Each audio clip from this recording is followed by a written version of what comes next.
வணக்கம், நான் நந்தினி. போதும் போதும் குந்தினி. உங்கள் நிறைய பேருக்கு நம்ம நந்தினி அக்காவை தெரியும்னு நினைக்கிறேன். மைக்கை கொடுத்தா பல மணி நேரம் பேசக்கூடிய ஆற்றல் உள்ளவங்க. நம்ம தளபதி விஜய் நடத்துகிற அவார்ட் ஃபங்க்ஷன் வந்திருந்தாங்க. ஸோ அப்போ எல்லோரும் மைக்கை கொடுக்க போகும்போது அந்த கூஸ்பம் சீன்ஸ் இருக்க அதெல்லாம் நான் சொன்னால் புரியாது. நீங்களே வீடியோ பாருங்க, அப்போ தான் உங்களுக்கு புரியும். சரித்திர சாதனை படைத்த மாணவி நந்தினி மற்றும் அவர்களது பெற்றோரை மேடைக்கு அழைக்கிறோம். எனக்கு ஒரு மாதிரியாட்டா இருக்கு. பயப்படாதடா, பயப்படாத.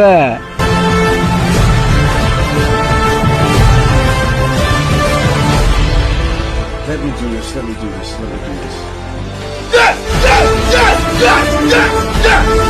என் லைஃப்ல ஃபர்ஸ்ட் டைம் பார்க்குறேன் ஒரு பொண்ணு வந்து மேடையில் வந்து பேசாமல் போனதுக்கு இத்தனை பேர் சந்தோஷப்படுறாங்க. இது பாருங்க, இவன் இல்லையா? இவன் சார். இல்ல இவன் இல்ல. இவன் இல்ல இவங்க யாருமே இல்ல. வேற மாதிரி இருந்தாப்பா அவன்.